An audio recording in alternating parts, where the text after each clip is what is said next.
arrivé à Chypre, je suis super excité à l'idée de découvrir cette île. D'ailleurs, la légende dit que la déesse de l'amour, Aphrodite, est bien née ici. Je ne sais pas si je vais trouver l'amour de ma vie, mais une chose est sûre, c'est que je vais tomber amoureux de cette île.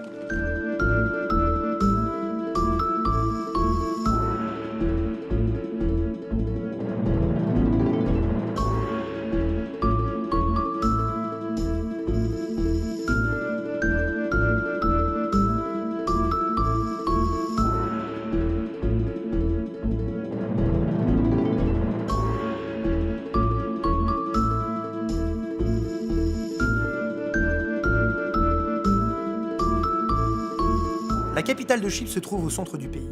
Ce centre commercial et culturel offre une architecture très intéressante. Une des promenades à ne pas manquer est celle de Laiki Yetonia, le quartier traditionnel, mais aussi celle de Ledra, la vieille ville. On peut aussi visiter plusieurs musées, chapelles et galeries. Le shopping ainsi que la nightlife y sont aussi garantis.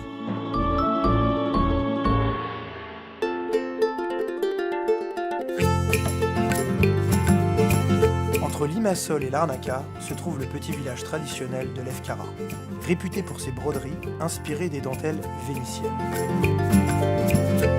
On dit que pour apprendre la culture d'un pays, il faut absolument goûter à leur gastronomie. La cuisine chypriote, une cuisine peu connue, mais au top dans la liste des choses à ne pas manquer.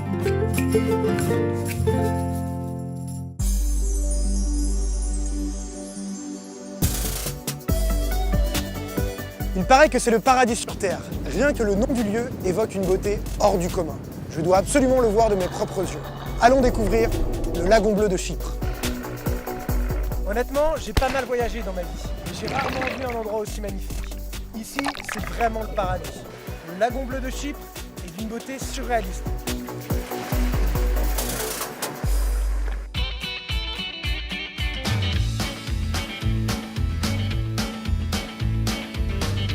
On ne connaît jamais sa force tant qu'on ne sait pas mesurer à des enfants.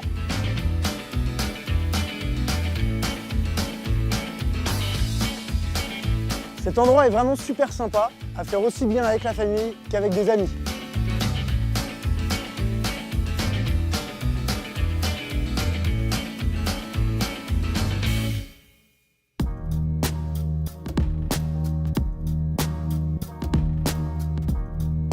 Thalassa veut dire mer en grec. Cet élément si essentiel à l'île de Chypre a son propre musée, ici à Agianapa.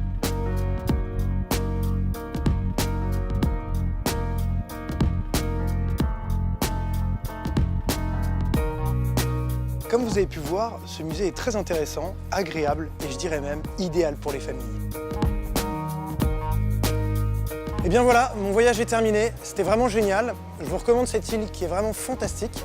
Quant à moi, je serai de retour à Paris dans environ 4 heures grâce au vol direct Larnaca-Paris de Aegean.